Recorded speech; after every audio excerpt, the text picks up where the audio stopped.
भक्तजनों, माताओं, बहनों, सादर जय श्री कृष्ण। हमारे YouTube चैनल में आप सभी का बहुत बहुत स्वागत है। मैं हूं आपके साथ आचार्य धर्मेंद्र शास्त्री। सबसे पहले तो आपके और आपके पूरे परिवार को अनंत चतुर्दशी महापर्व की बहुत बहुत शुभकामनाएं और बधाइयां। आप फले फूले, उन्नति करे, प्रगति करे, स्वस्थ रहे, व्यस्त रहे और मस्त रहे। भाद्रपद माह के शुक्ल पक्ष की चतुर्दशी तिथि को अनंत चतुर्दशी का महापर्व मनाया जाता है। अनंत चतुर्दशी भगवान विष्णु की परम प्रिय तिथि है। इसका महत्व इसलिए खास हो जाता है कि जो हम पार्थिव गणेश की स्थापना करते हैं उनके विसर्जन का दिन भी इसी दिन होता है। इसलिए अनंत चतुर्दशी का विशेष महत्व होता है। अनंत चतुर्दशी के दिन भगवान अनंत नारायण का पूजन करने से अनंत गुना फल की प्राप्ति होती है तथा इस दिन व्रत किया जाता है और अनंत सूत्र को अपनी भुजा के ऊपर धारण किया जाता है। अनंत चतुर्दशी व्रत एवं पूजा का विधि विधान हमने एक अन्य वीडियो में प्रस्तुत किया है, उसको आप देखिएगा। साथ ही अनंत चतुर्दशी की कथा का श्रवण करना चाहिए। यदि कोई मनुष्य अनंत चतुर्दशी का व्रत नहीं कर पाता है तो भी उसे अनंत चतुर्दशी की कथा का श्रवण करना चाहिए, क्योंकि कथा श्रवण करने से भी व्रत का पुण्य फल प्राप्त हो जाता है। अब हम आपको अनंत चतुर्दशी की दिव्य और ज्ञानमयी कथा सुनाने जा रहे हैं। बोलिए अनंत नारायण भगवान की जय, लक्ष्मी नारायण भगवान की जय, श्री वृंदावन बिहारी लाल की जय। सच्चिदानंद रूपाय विश्वोत्पत्त्यादि हेतवे तापत्रय विनाशाय श्री कृष्णाय वयं नुमः। कृष्णाय वासुदेवाय हरये परमात्मने प्रणतः क्लेशनाशाय गोविंदाय नमो नमः।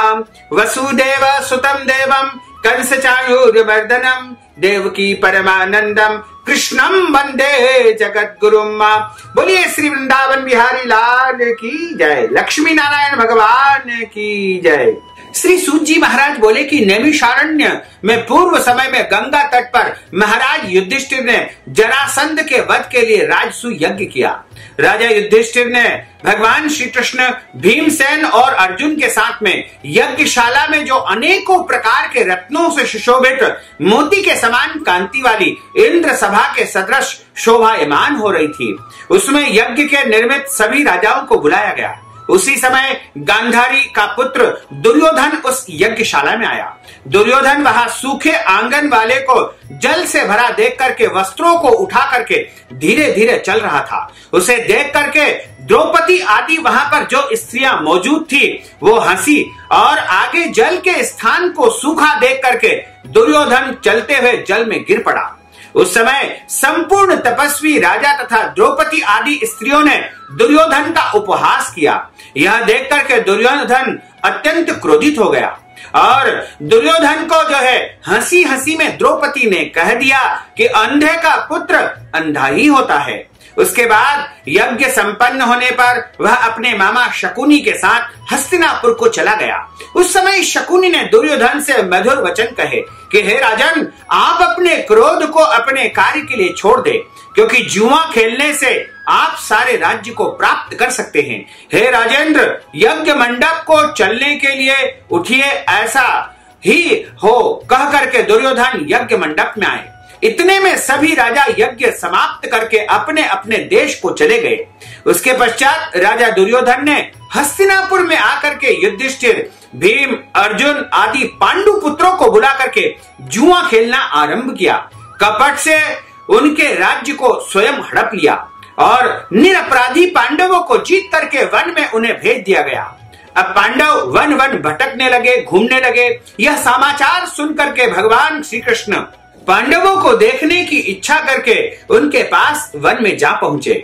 सूत जी महाराज बोले कि इस तरह जो है, हे ऋषियों, वन में रहने पर दुख से दुर्बल पांडव भगवान द्वारकाधीश कृष्ण को आया देख करके उन्हें प्रणाम करने के लिए तत्पर हो गए। युधिष्ठिर बोले कि हे जगदीश्वर, परिवार सहित मैं बहुत दुखी हूँ। इस दुख के सागर से मुक्ति का कोई उपाय बताइए। हे भगवान, किस देवता की पूजा से हम अपना राज्य पुनः प्राप्त कर सकें और किस व्रत को मुझे करना चाहिए जिससे आपके प्रसाद से मेरा हित हो। भगवान कृष्ण बोले कि हे युधिष्ठिर, श्री अनंत भगवान का पूजन व्रत पुरुष तथा स्त्रियों को सभी को करना चाहिए। सभी मनोरथों को पूर्ण करने से सब पाप नष्ट हो जाते हैं। तब युधिष्ठिर बोले कि हे भगवान, हे श्री कृष्ण जी, आपके कहे हुए यह अनंत कौन है? क्या शेषनाग है? क्या तक्षक सर्प है? अथवा परमात्मा को अनंत कहते हैं? हे केशव, यह अनंत कौन है? कृपा करके हमें यथार्थ कहिए। भगवान द्वारकाधीश कृष्ण कहने लगे कि हे युधिष्ठिर, अनंत मेरा ही रूप है। सूर्यादि ग्रह और यह आत्मा जो कहे जाते हैं, और पल विपल, रात दिन, पक्ष मास, ऋतु वर्ष युग, ये सब काल कहे जाते हैं। जो काल कहे जाते हैं वही अनंत कहा जाता है, और वही मैं कृष्ण हूं जो पृथ्वी का भार उतारने के लिए अवतार धारण करके पृथ्वी पर आया हूं, और दुष्टों का नाश तथा साधुओं की रक्षा करने के लिए ही वसुदेव के पुत्र के रूप में उनके वंश में उत्पन्न हुआ हूं। आदि मध्य अंत कृष्ण विष्णु हरि शिव वैकुंठ सूर्य चंद्र और सर्वव्यापी ईश्वर तथा सृष्टि जो नाश करने वाले विश्व रूप महाकाल इत्यादि रूपों को मैंने अर्जुन के ज्ञान के लिए दिखलाया था। योगियों के ध्यान करने योग्य और संसार रूप अनंत जिसमें चतुर्दश इंद्र है, अष्टावसु 12 सूर्य, 11 रुद्र और नारद 7 ऋषि तथा समुद्र विंध्याचल आदि पर्वत, गंगा आदि नदियां तथा वृक्ष और नक्षत्र एवं दशो दिशा, भूमि पाताल, भूलोक भूलोक इत्यादि लोक है। हे युधिष्ठिर, यह सब मैं ही हूं, इसमें कोई संदेह नहीं है। युधिष्ठिर बोले कि हे वासुदेव, आप अनंत व्रत का मुझे कृपा करके महात्म बताइए। इस अनंत व्रत को किस प्रकार किया जाता है और इस व्रत की संपूर्ण विधि कृपा करके मुझे सुनाइए। अनंत व्रत का अनुष्ठान करने वाले प्राणी को क्या क्या पुण्य की प्राप्ति होती है और उसका क्या फल मिलता है, कृपा करके हे नाथ मुझे सुनाइए। मैं जानने की इच्छा करता हूं और आपसे जानना चाहता हूं। पूर्व काल में यह अनंत व्रत किसने किया था और मृत्यु लोक में किसने इसको प्रकाशित किया है, किसने इसका प्रचार किया है, यह सब विस्तार पूर्वक कृपा करके हे वासुदेव मुझे आप सुनाइए। तब भगवान कृष्ण बोले कि हे युधिष्ठिर, पहले सतयुग में एक सुमंत नाम का ब्राह्मण निवास करता था। उसने वशिष्ठ गोत्र में उत्पन्न हुए भृगु की सुंदर कन्या दीक्षा का वेदोक्त विधि से विवाह किया। थोड़े समय बीतने पर उसके गर्भ से अनंत लक्षणों वाली एक कन्या उत्पन्न हुई। वह सुशील शीला नामक कन्या थी। वह कन्या पिता के घर में बड़ी होने लगी। उसी समय शीला को माता ज्वर से पीड़ित होकर के पवित्र नदी के जल में गिर करके वह मर गई। उसके बाद सुमंत ने ब्राह्मण की कन्या जिसका नाम कर करना था उसका विधि पूर्वक विवाह किया। दुष्ट स्वभाव कर करना नित्य झगड़ा करने वाली थी और उसकी सोतेली शीला नाम की कन्या अपने पिता के घर में भीत पर और खंबा पर तथा दहली पर चित्रकला में तोरण आदि में चतुर हो गई। नीले पीले सफेद काले इत्यादि रंगीन चित्र विचित्र से जो है स्वस्तिक के निशान बनाती, शंख के निशान बनाती, कमल बारंबार वह बनाया करती थी। इस प्रकार बहुत काल व्यतीत हुआ। इस प्रकार वह कौमार्य अवस्था वाली शीला पिता के घर में बड़ी हुई। स्त्रियों के युवा अवस्था चिन्ह से युक्त शीला को देख करके सुमंत ने चिंता की कि यह कन्या मैं किसके साथ में वरण करूं, किसको यह कन्या का दान करूं, और इस विचार से वह दुखी हुआ। उसी समय वेद को जानने वाले श्रेष्ठ और स्त्री की इच्छा करने वाले कांति युक्त मुनियों में श्रेष्ठ कौंडिन्य ऋषि वहां पर आए और बोले कि हे सुमंत, तुम्हारी सुंदर कन्या शीला का मैं वरण करना चाहता हूं, इससे मैं विवाह करना चाहता हूं। तब सुमंत ने शुभ दिन देख करके श्रेष्ठ मुनि के साथ में अपनी कन्या का विवाह कर दिया। भगवान कृष्ण बोले कि हे युधिष्ठिर, ग्रह सूत्र की कही हुई विधि के साथ में सुमंत ब्राह्मण ने अपनी कन्या का विवाह कौंडिन्य ऋषि के साथ में कर दिया। उस समय मांगलिक शब्द किए गए तथा स्त्रियों ने मंगल गान गाया, ब्राह्मणों ने स्वस्ति वाचन किया तथा बंदी जनों ने तुम्हारी जय जयकार का घोष किया। यह विवाह कर्म संपन्न होने पर अपनी पत्नी कर्कशा से कहा। सुमंत बोले कि हे प्रिय, दामाद के संतोष के लिए कुछ न कुछ दान पुण्य दहेज के रूप में हमें देना चाहिए। ऐसा सुन करके कर्कशा ने क्रुद्ध होकर के अपने घर के संपूर्ण पदार्थों को एकत्रित करके उन्हें एक पेटी में बंद कर दिया। अपने पिता के घर को जाने को कहा और भोजन से बचे हुए पदार्थ मार्ग में भोजन के लिए रख दिए। सुमंत से बोली कि घर में धनादि कुछ भी नहीं है, जो कुछ है देख लीजिए। हे युधिष्ठिर, ऐसे वचन को सुन करके वह ब्राह्मण बहुत दुखी हुआ। विवाह के पश्चात कौंडिन्य अपनी शीला को रथ में बैठा करके वहां से धीरे धीरे चले। मार्ग में पुण्य रूपा यमुना नदी को देख करके उसके किनारे रथ उन्होंने खड़ा कर दिया और नित्य कर्म को वहां से चल दिए। दोपहर को भोजन के समय उसी यमुना तट पर उत्तर शीला ने लाल वस्त्र पहने हुए बहुत सी स्त्रियों को देखा, जो अनंत चतुर्दशी में भक्ति पूर्वक भगवान जनार्दन अनंत नारायण की पूजा कर रही थी। उन स्त्रियों के समीप जाकर के शीला ने धीरे से पूछा, हे माताओं, हे भार्याओं, कृपा करके मुझसे कहो कि आप किसका व्रत कर रहे हैं और इस व्रत का नाम क्या है। शीलवती सुशीला के ऐसे वचन को सुन करके संपूर्ण स्त्रियां बोली कि हे शीला, इसका नाम अनंत नारायण का व्रत है। इस व्रत में अनंत नारायण भगवान की पूजा की जाती है। यह वचन को सुन करके शीला बोली कि मैं भी इस उत्तम व्रत को करूंगी और स्त्रियों से पूछा कि इस व्रत का क्या विधान है और इसमें क्या दान होगा तथा किस देवता की पूजा होगी। उसके यह वचन सुनकर के सब स्त्रियां बोली कि हे शीला, अच्छे अन्न का एक सेर मालपुआ बनवावे, जिसमें से आधा भाग ब्राह्मण को दे और आधा स्वयं भोजन करे। कृपणता यानी कंजूसी को छोड़ करके यथाशक्ति ब्राह्मण को दक्षिणा का दान करे, क्योंकि ब्राह्मण को दक्षिणा दान से ही व्रत तथा कथा का संपूर्ण फल प्राप्त होता है। किसी नदी के किनारे अनंत नारायण का पूजन करें। यदि नदी पर नहीं जा सकते हैं तो अपने घर में भी पूजन कर सकते हैं। कुशा का शेष नाग बना करके बांस की टोकरी में स्थापित करें, फिर उस शेष नाग का आवाहन करके प्राण प्रतिष्ठा करके उनको स्नान कराए और वेदी पर चंदन, पुष्प, धूप, दीप और बहुत प्रकार के नैवेद्य, अनेकों प्रकार के पकवान से उनकी पूजा करे। उस शेष नाग के आगे कुमकुम से रंगे 14 गांठ वाले डोरे का पूजन करके पुरुष अपने दाहिने हाथ में बांधे तथा स्त्रियां बाएं यानी उल्टे हाथ में बांध ले और उस समय भगवान का ध्यान करें। हे वासुदेव, इस संसार रूपी सागर में डूबते हुए मेरा उद्धार करे, ऐसा श्री अनंत सूत्र है, उसके लिए मेरा बारंबार नमस्कार है। उसके बाद सूत्र को हाथ में बांध करके अनंत की कथा सुने और संसार रूपी नारायण अनंत का ध्यान करे। हे शीला, इस प्रकार हमने तुमसे इस व्रत का विधान कहा है। भगवान कृष्ण कहते हैं कि हे युधिष्ठिर, इस प्रकार जो है उस शीला ने स्त्रियों के ऐसे वचन को सुन करके अति आनंद को प्राप्त किया और हाथ में 14 गठानों से युक्त एक डोरा बांध करके इस व्रत को किया। मार्ग के अर्थ में जो भोजन दिया गया था आधा ब्राह्मण को खिलाया, शेष आप दोनों ने भोजन करके आनंद से पति के साथ बैलगाड़ी में बैठ गई। उस समय से शीला को व्रत का प्रभाव मालूम पड़ा। अब अनंत व्रत करने से गौ, धन और लक्ष्मी से उसका घर परिपूर्ण हो गया। अतिथि के सत्कार में शीला सदैव लगी रहती थी और माणिक्य, स्वर्ण, मोतियों के हारों से सुसज्जित हो गई। देवताओं की स्त्रियों के समान धन पुत्र से युक्त और सावित्री के समान पतिव्रता होकर के पति के साथ आनंद पूर्वक निवास करने लगी। किसी समय उसके पति ने शीला के हाथ में अनंत का डोरा बंधा हुआ देखा।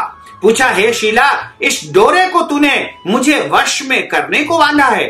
सच सच बता, इस डोरे को बांधने का क्या अर्थ है? तूने डोरा क्यों बांध रखा है?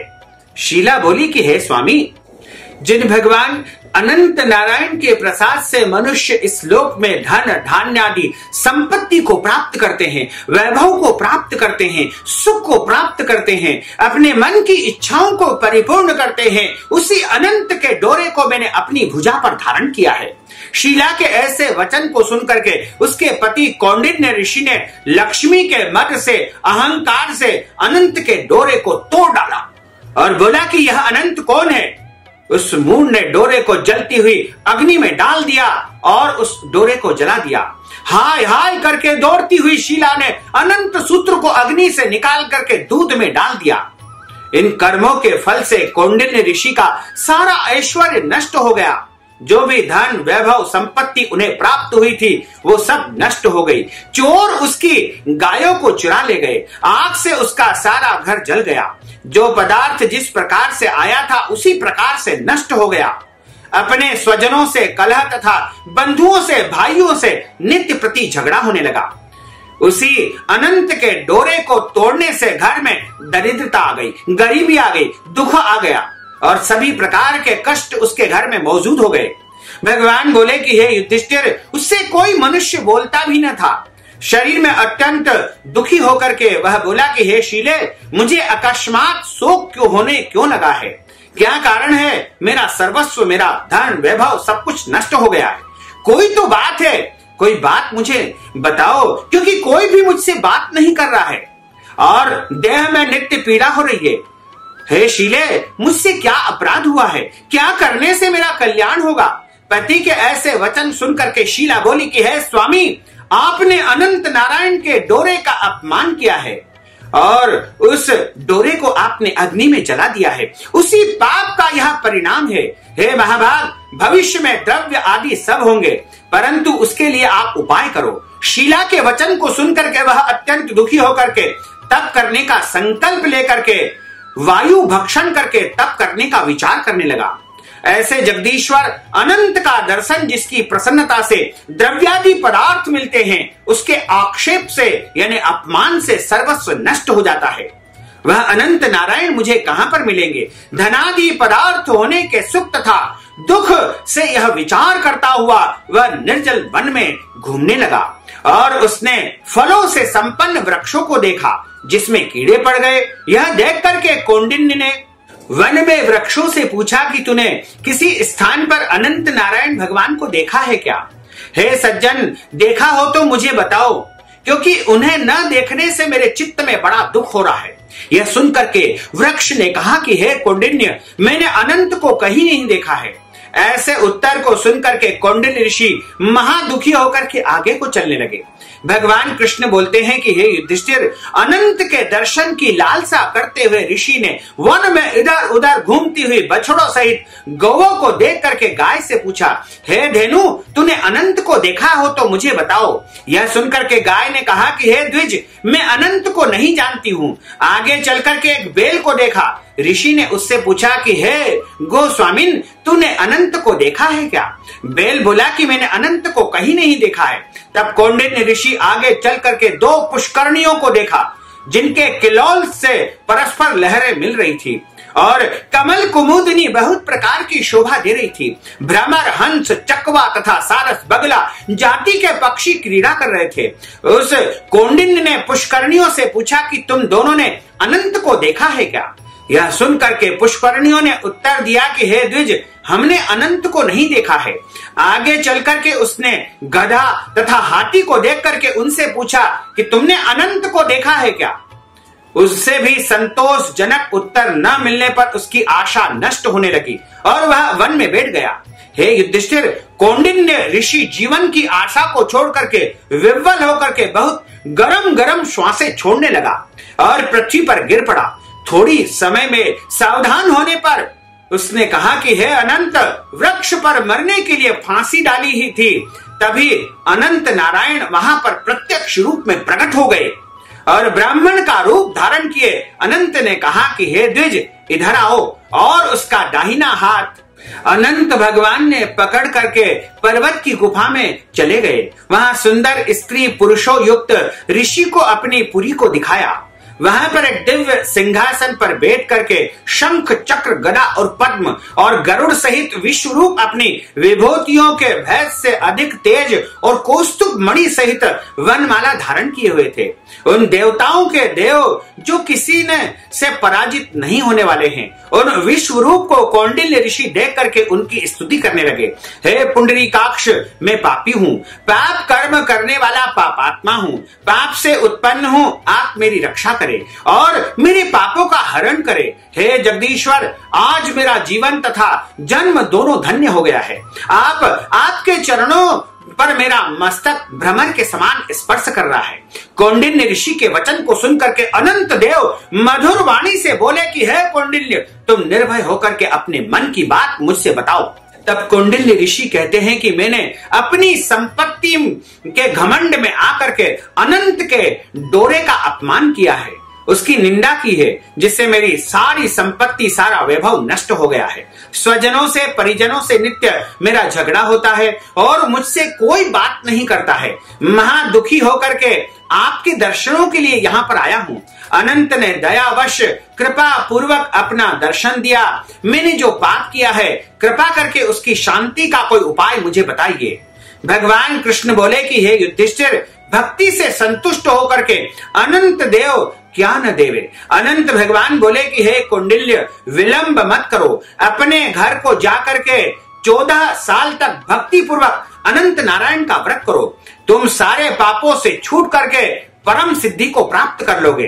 तेरे पुत्र पौत्र सभी होंगे और इस संसार में बहुत सारा सुख तुमको प्राप्त हो जाएगा। बहुत सारा वैभव, धन, संपत्ति, दौलत सब कुछ तुम्हें प्राप्त हो जाएगी और अंत समय में मेरा स्मरण होगा और निसंदेह तुमको अमर पद की प्राप्ति हो पाएगी। संपूर्ण लोकों के उपचार के लिए मैं तुमको यह वरदान दे रहा हूं।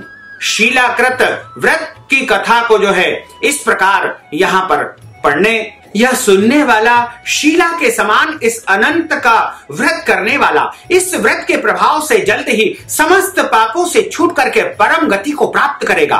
हे कौंडिल्य, तू जिस मार्ग से यहाँ आया है उसी से अपने घर को जा। तब कौंडिल्य बोला कि हे स्वामिन, मैंने वन में घूमते हुए एक आश्चर्य को देखा है, आपसे पूछता हूँ, कृपा करके उत्तर दीजिए। जो आम, वृक्ष, गाय, बैल, कमल आदि से शोभायमान पुष्करणी, गधा और हाथी है देव, यह सब कौन है? आप इन सूत्रों का वृत्तांत मुझसे कहिए। तब अनंत नारायण भगवान बोले कि हे कौंडिल्य जी, आम का वृक्ष पूर्व जन्म का विद्वान ब्राह्मण है, जो विद्यार्थियों को विद्या दान न देने के कारण वृक्ष हुआ। वह गो पृथ्वी है, उसने पूर्व जन्म में बीज को चुराया। और बैल धर्म है, धर्म और अधर्म के कारण वे दोनों पुष्करणी हो गए। और पूर्व जन्म में कोई ब्राह्मण जाति को दोनों भगिनी थी। जो धर्म करती थी वह परस्पर कहती थी और उन्होंने ब्राह्मणों, अतिथि और दुर्बल को कुछ भी भोजन आदि पदार्थ नहीं दिए थे, याचकों को भिक्षा नहीं दी थी। उस पाप कर्म से परस्पर लहरी और जल एकत्रित होता है। वह गधा क्रोध है, वह हाथी मद है और वृक्ष ब्राह्मण है। मैं अनंत हूँ, यह कंदरा संसार है। इस प्रकार कह करके अनंत जी अंतर ध्यान हो गए। यह चरित्र कौंडिल्य स्वप्न समान देखते हुए अपने घर गए। भगवान कृष्ण बोले कि हे युधिष्ठिर, कौंडिल्य ऋषि ने 14 वर्ष तक अनंत का व्रत किया। अनंत भगवान के कहे अनुसार सुख को भोग करके अंत में अनंत को स्मरण करके अनंतपुर की यात्रा पर वह ब्राह्मण चला गया। हे युधिष्ठिर, इस प्रकार तुम भी कथा को सुने और 14 साल तक अनंत नारायण का व्रत करो। जैसे कौंडिल्य ऋषि ने अनंत देव के कहे अनुसार इस फल को प्राप्त किया था, वैसे ही तुम्हारा भी मनोरथ सफल हो जाएगा। भगवान कृष्ण कहते हैं कि हे राजन, तुमको मैंने अनंत चतुर्दशी का यह वर्णन सुनाया है। इस व्रत को करने से मनुष्य सभी पापों से छूट जाता है, इसमें कोई भी संशय नहीं है। जो कथा को सुनते हैं वे समस्त पापों से छूट करके अनंत लोक को प्राप्त कर लेते हैं।